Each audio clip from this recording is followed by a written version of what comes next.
Good day mga ka-PL. Alright. These days sayo pa lang kay sa buntag na atay girespondihan nga nanginahanglan og tabang. Unang napansin sa amo ang hepe while nagadula siya og basketball sa isa buntag. Dunay babae nga naglingkod sa yuta nagasandig sa among koral nga cyclone ug nagagunit og ilimnong makahubog og inubanan sa iyahang pagbakho. Ug mao'y rason nga gipaadtuan sa akoa sa akong senior nga si SFO2 Eric para i-verify kung unsay pwedeng matabang o unsay problema ug unsay matabang nato. Kay ang atoang pagpanarbaho is mutabang sa katawhan ug mao to sa atoang pagduol apan verification atong nasuta nga siya usa ka babae. Ang pangalan itago nato sa pangalang Maymay, 34 years old ug lumulupyo sa Panabos City. Iyahang gisaysay ang iyahang problema ug nangayo in town siya ug ambagon ug tabang unsay maayong buhaton niya kay siya hopeless na ug wala na gyud siya mo nahunaan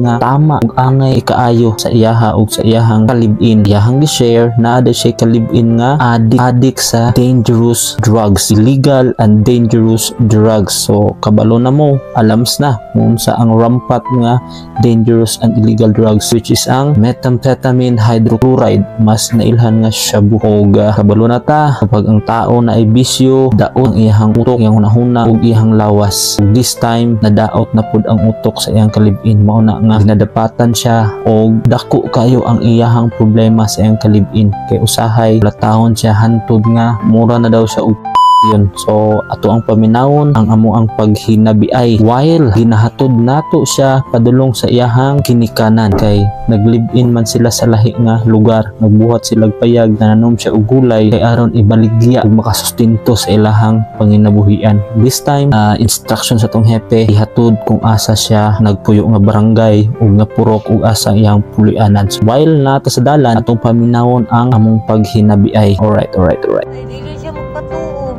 Sa gani mong apelido ma, pangalan apelido ma'am? Juan,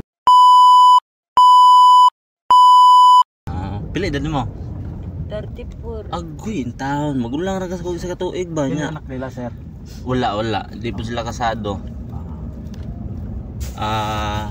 Inanak lang yun akong ikatambag sa imuha since di man mo kasado god. Wala kay panubag, dili ka makapanubag sa Ginoo anak kung imong bulagan. Iya kung gikuan sir nga kanang kung mamatay daw siya, niya palukop niya sa mga silingan kung mamatay siya, ako daw iyang itumpok kay kasi daw kanang dautan ang kung panguna-una siya nga. Kabalo ka man basta naibisyo. Daot kay naguna-una.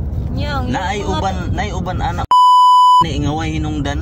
Ano man, daot na una-una. Mo na ang yang mga trabaho tanan nga mga mali, yang ikuan sa kuha. Oo. Kung maglagot ko usahay kung wala mo ko'y binuhatan ni nana. Ikaw kanang dako kay imuhang kuan sa iyaha, kahingawa, dako kay imuhang pag-care sa iyaha.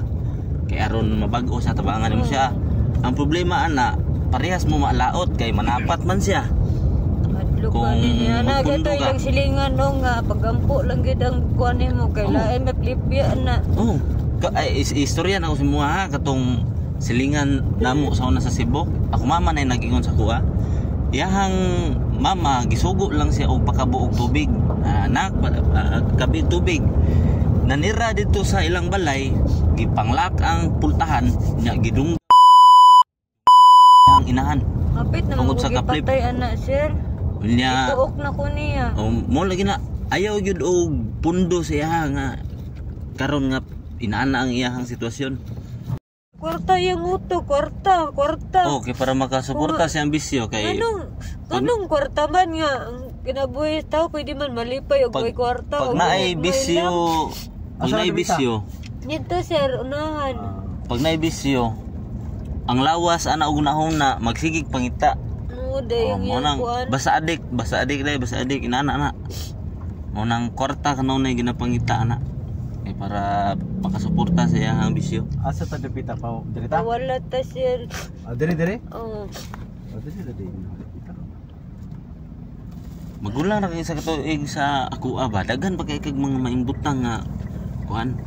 Gusto gari na ako nga makaingon man gud ako maigsoon nga na kuan na kay tambag usahay nila baka naginusara manggugudi ko gusto mo ipon nila kay sa una akong stepfather magsige og pamuy-boy direta wala sir Grabe, Mga iboy grabe mga na. Sunod ta diha. Mga Grabe iboy na, manggod uban. akong mga akong respective father sir. Sige Okay lang. man akong mama niya. Manong Sige naglain. Ayaw na og butang na to bulagan nimo siya kaso lang ba makauna ka. Ayaw na sa pangipon kung dili man tarong. Na man di ihatag ang Ginoo nga tarong gyud. Kaya grabe nagkasakit ang imuhang kuan pod. Imuhang nasulayan. Kuan ako sa Oy, kuan. 24. Bata pa eh. Daghan ba kag makita maayong tao? Bila Pag na may manggukon niya sa butang. balay sir niya buangon ko niya sa iba kay patakod ko siyang utok. Ano? Kung nga mo nang masuko akong Ito kag igsuon. barangay. Ipatakod ko niya sa Ito lagi kag barangay. Og diri ako yung nabati ang iyahang gugma og kahingawa sa iyang kalibin. Kay gusto gid niya nga tabangan. Gulaton ang higayom nga maulian pinaagi sa iyahang pagmaymay tambag ug sa pinaagi sa iyahang pag-atiman og paghigugma. Abot na gyud ang panahon nga sukdula na gyud o sagad na gyud ang pagka hardcore addict sa iyang kalibin. Nanginahanglan na gyud og rehabilitation na gyud sa ako alang assessment base sa iyang mga gi-share nga mga experiences niya. Mauna nga nakatambag ko susama sa inyong nadungog dinhi. Hantod nga nakaabot na mi sa balay sa ihang mama ug tugang pa ko sa ako ang mga tambag ug nang hinaot nga makatabang sa iya. Nya, may, unsa man, okay na ka dire. Ayun nagbalik dito ginom-inom, labi na magbuntag, wata kabalo sa kuan ba? Sa mga pwedeng may tabok sa niya. mga mga. Hapit na biya di patay ato sir. Oh. Tuok na bugko niya. Oh, inani na lang. Nang balay sir kanang mo ana siya di sir. Saan niya ako na ana. Gusto niya sa dili Dili di mo na siya mapugngan.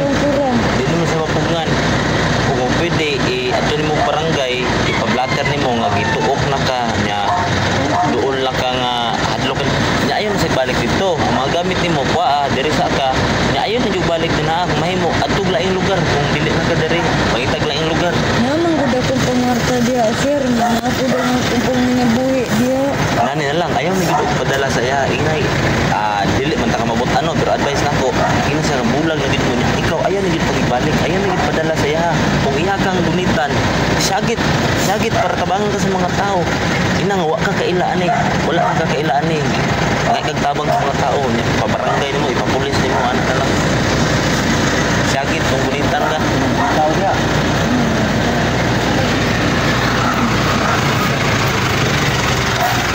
Ikaw masulod mo ka uy, nakakadin na pa man.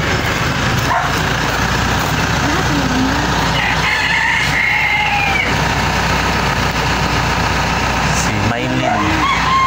Ako niya si Maylin.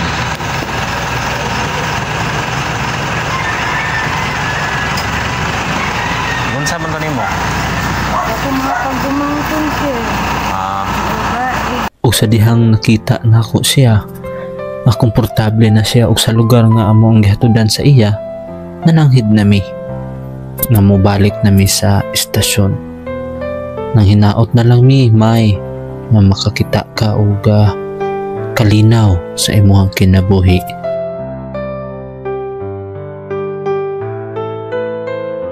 Nang ka na ubi Andrea. Unsa man? O balik na mi. Nya mo lang to Maya. Ha? Salamat. Oh, kaysa pa ya. Lindot lang sa paminaw nga sa ginagmay nga ato ang nahimong tabang kabalota nga dako na kini og impact sa katawhan. Pinaagi sa Panabo City Fire Station nagipanguluhan ni Chief Inspector Joey M. Militar. Bumbero mo sa Panabo, alisto o produktibo. Kini ang inyong alagad si Pael. Daghang salamat.